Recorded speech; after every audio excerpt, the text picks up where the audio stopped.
If you're in the beginning stages of photography and you want to make some money and build a business, you're in the right place. Today, we're going to go over 6 different steps to help you make a lot more money in your business that I wish I knew when I first started out. It's going to help you probably charge a lot more, think a little bit different around your money and how that all works, and a whole bunch of other things. Now, if you don't know who I am, my name is Jai Long. I was a wedding photographer for 10 years and I turned business coach 5 years ago. I have had the ups and the downs, and I built a 6-figure business from starting off actually shooting for free, believe it or not. And we're going to talk about that today as well. So without further ado, let's get into it.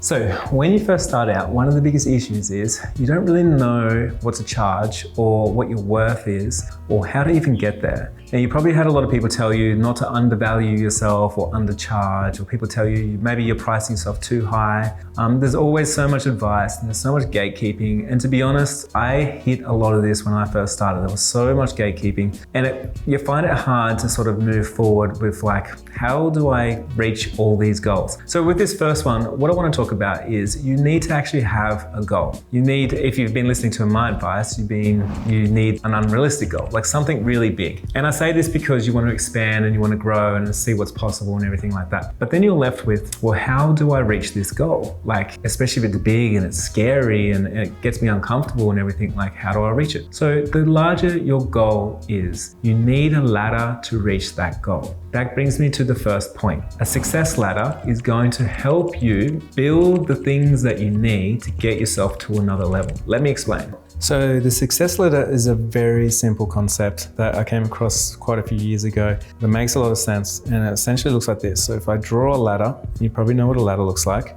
Nice and simple. If we think about, let's say this red dot here is our goal, and so that's what we're trying to achieve. So that could be like, you want to make money from your photography business, or maybe you want to be an international wedding photographer, or whatever it is. You're trying to get there, but right now you are here. So each one of these runs of these ladders, so this run of the ladder here is the beliefs.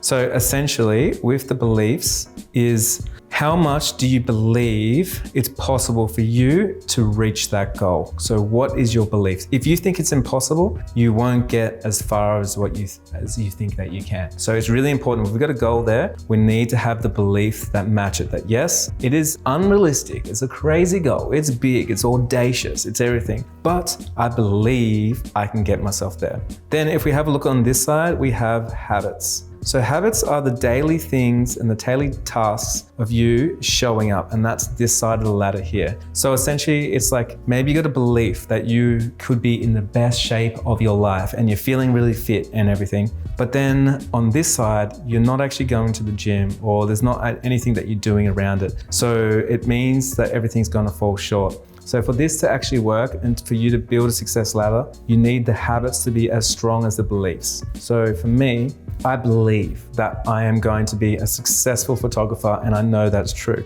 And then over here, I'm going to show up and I'm going to do the things that a successful photographer needs to do to make that happen. But what is missing for me to level up? Well, the runs of the ladder are called the runs or the steps. So these steps here are going to be your skills.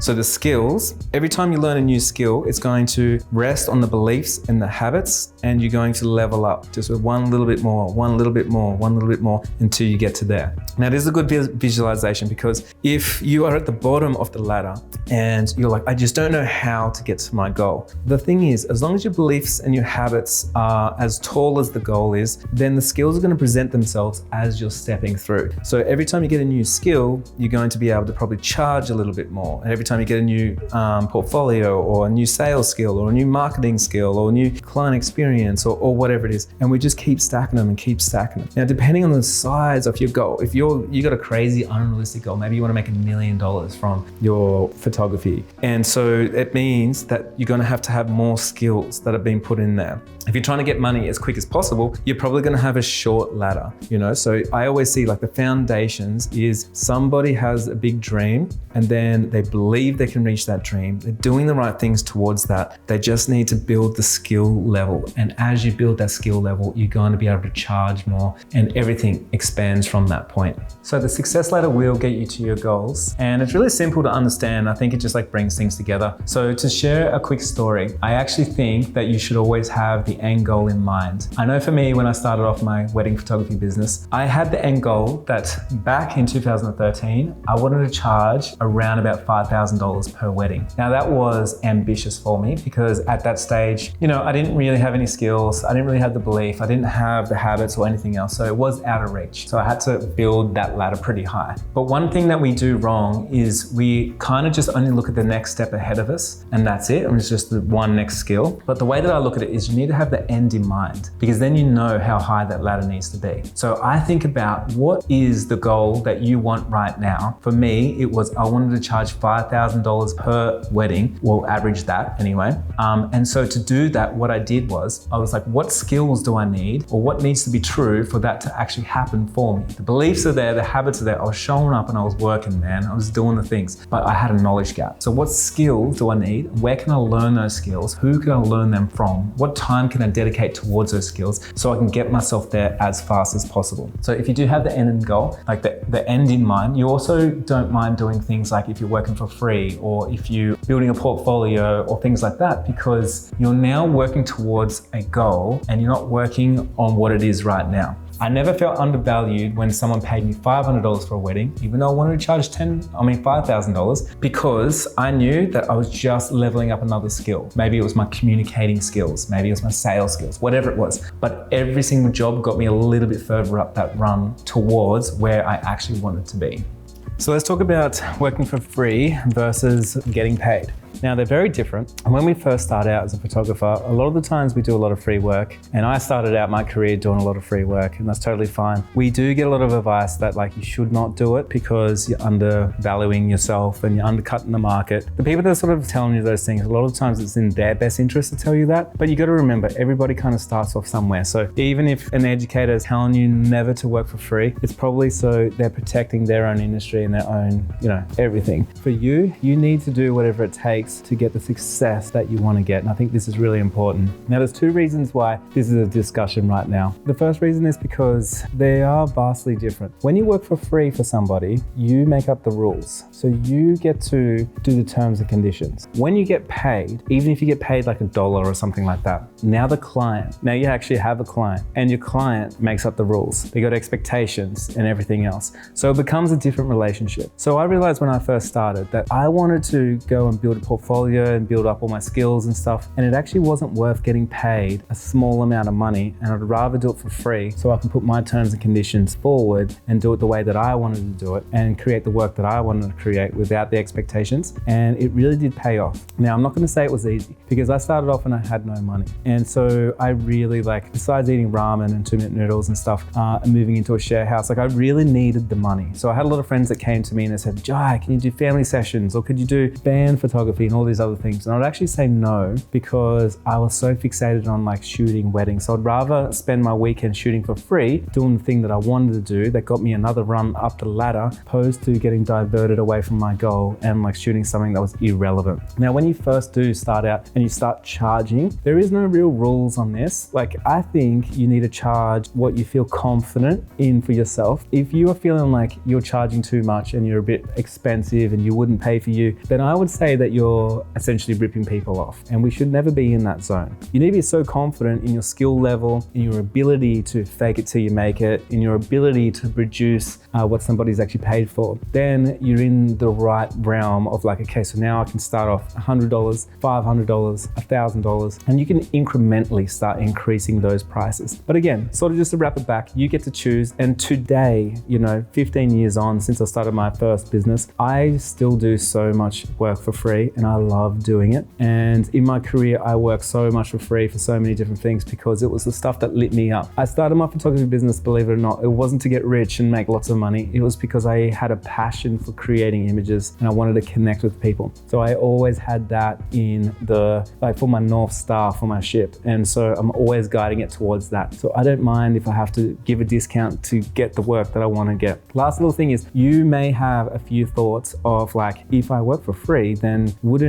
how do I transition to paid? Because wouldn't people see me as a discount photographer and everything else? And that's just simply you're missing a rung on your ladder, and that's sales. The way that you speak to people is going to determine if you're a discount photographer or a free photographer. But if you're simply doing it to build your portfolio or because you love, their vision and what it is that they're creating, then you're never going to be a free photographer or a discounted photographer. You're going to have a price, you just happen to be doing it, free of charge for somebody. So again, if you're worried about that, the rung of the ladder is we need to learn sales. Okay, quick recap of what we've already covered. So number one was your success ladder. So your beliefs, your habits, and your skills get you somewhere. Number two is the starting with the end in mind. And if you don't do this, you're going to be lost and it's going to take you so much further to hit a target that you don't even know what the target is. And then number three, working for free or getting paid, and then taking back the power and choosing between the two and what works in what situation. Next, there's a big problem that we have when we first start out, and it's thinking that we need to start off cheap.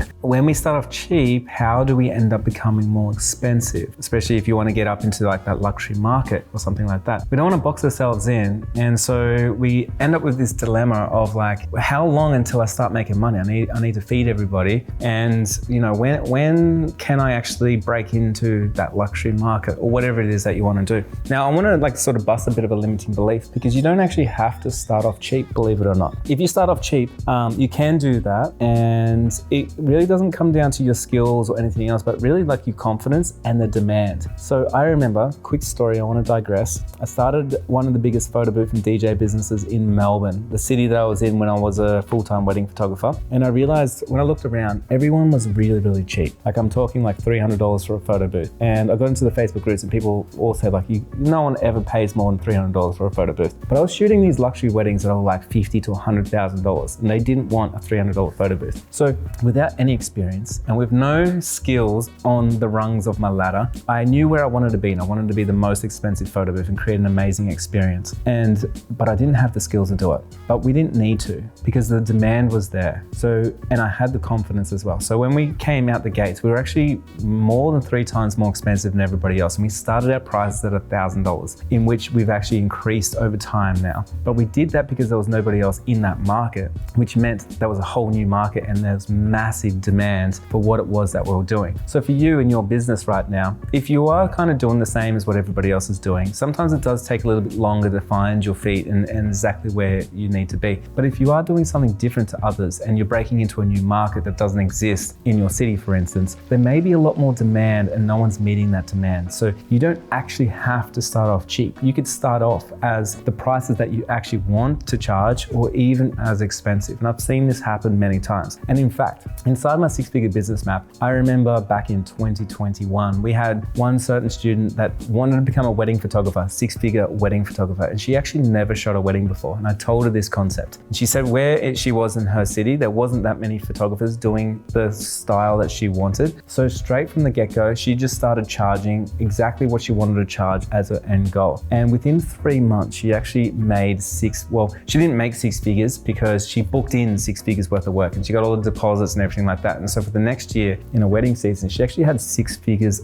worth of work from day one without even shooting a wedding. Now, I'm not saying you need to go out there and do that. I'm not saying that that is the way or anything, but I just want to broaden your horizon and get you thinking that we're not in a corporate space where we need to go up the ladder and we need to do it slowly. If you do have the confidence, maybe you've started a business before, maybe you have an amazing client experience, you've already, branding, you've got an amazing brand, amazing website and all these things. You don't have to start off at the very bottom. You can come in exactly where you want to be. So time is money. You've probably heard this a lot over the years and you don't really understand what it means, but we are here at this point where we believe that our time is worth a lot of money. So I've actually disproved this so many times throughout my life and career where I have worked really hard and I put a lot of time into things, but it didn't equal to any money. And so what's that telling me? I don't actually think time equals money. I think value equals money. I think being unique equals money. There's so many other things. When we first start out, a lot of the times we have more time than we have money. So we've always got a resource we can burn. We got time, we got money, we got energy. There's always something we can put into it. If you don't have much money, you probably need to compensate with more time and more energy, you know? So when we have our time right now, it is very valuable that we use it doing the right thing instead of thinking we need to get paid for all the time that we have. Because right now, if there's no demand, your time ain't really worth anything, you know? Hard to say, of course, and I know it's going to be controversial, but what do we do about this problem? With our time that we have, I think one of the most important things that we do is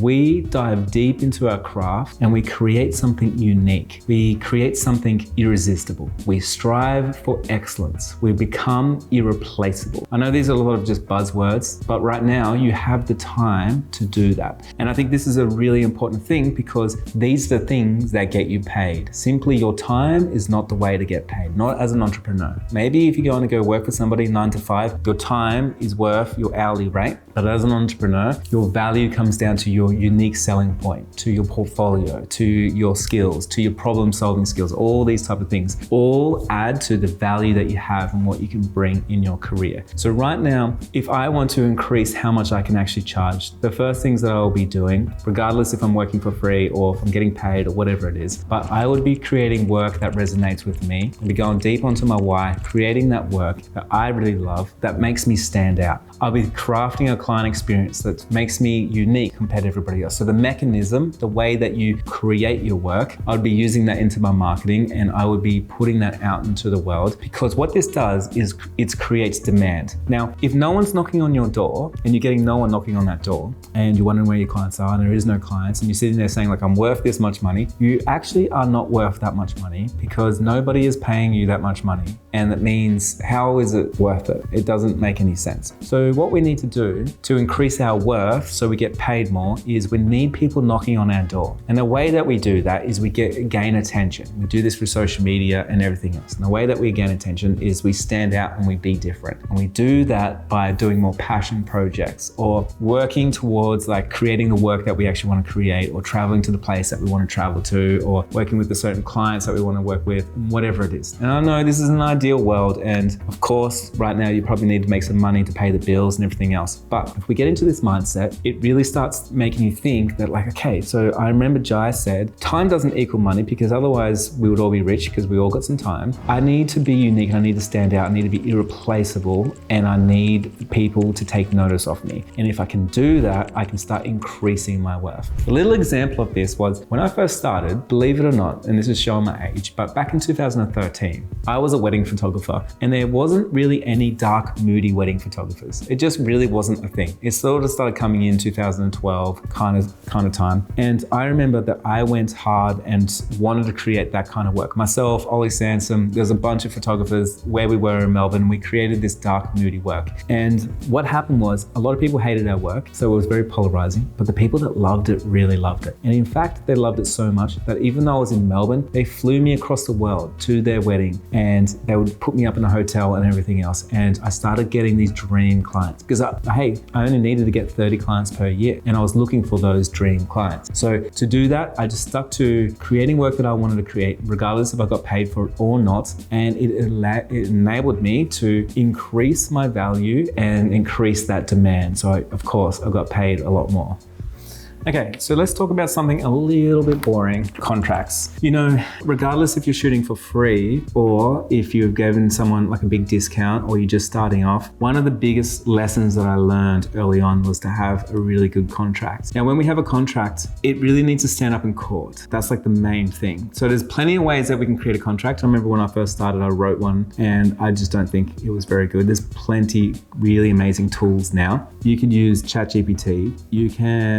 There's a lot of templates for sale, things like that. So they're very accessible to go out there and get a contract. If you don't have one, you can get yourself into hot water really fast. And I see this all the time in Facebook groups, especially when people are first starting out. They think that because they work for free, there is no rules and they could do anything. And then something unfavorable happens to them, or the way that the client shares the images, or how they use them, or maybe they don't want you to post them on social media and things like that. And then you did all this work for free and you can't even use it for your own marketing because you don't have a model release and you don't have a contract with you and the clients and the people that you're working with. So I think it's really important that straight away, regardless of whether you're working for free or you're just starting out, contracts need to be the first thing and you need to hand them out to everybody. One bonus tip here is when I was a wedding photographer, I remember the first couple of weddings that I shot, I actually hired a second photographer and I didn't really pay him much money. He was kind of like, I'd love to do it, not for free, but he was like, I'd love to use the images and things like that. And after the wedding day, he actually went and edited some of those images and started posting them on his own social media account. And then the client seen that and they weren't delivered to her. And he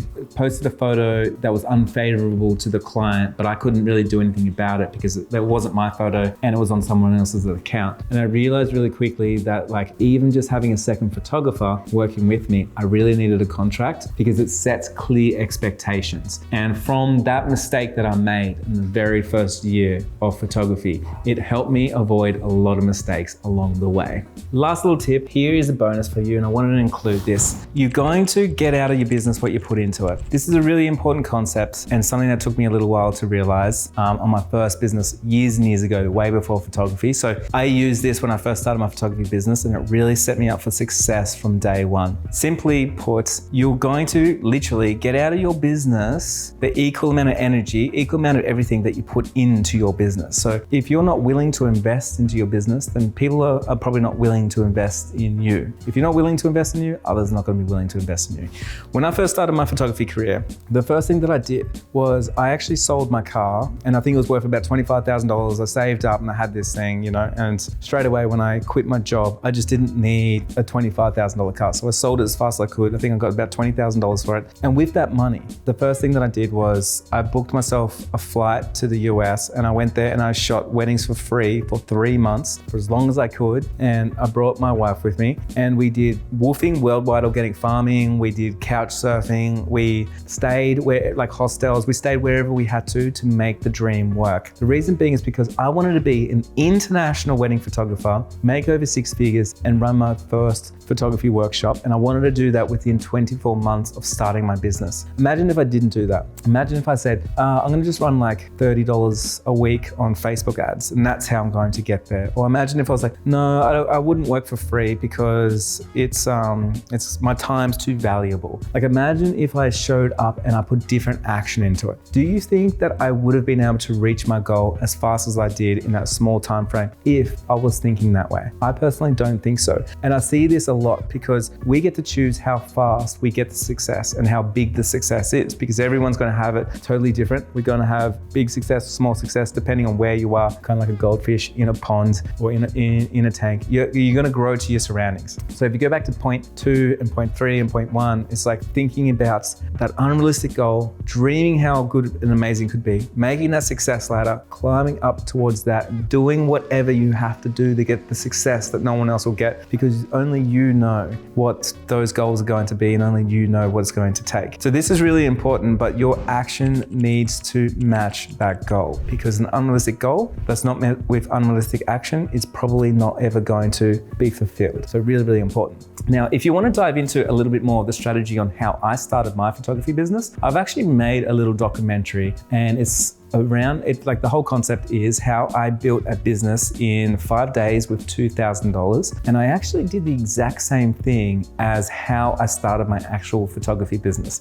Now, spoiler alert, after that 5 days, we actually collected around about $30,000 worth of leads for weddings just from what I show you in this video. And I'm going to place a link up on here so you can click straight over to that video if you want to check that out. But other than that, I just want to say a big thank you on your journey on building a business as a photographer. And if you got any questions or concerns or any kind of different opinions or anything, I'd love to see them down in the comments so I can go down there and see them. But yeah, thanks so much for watching and I'll see you soon.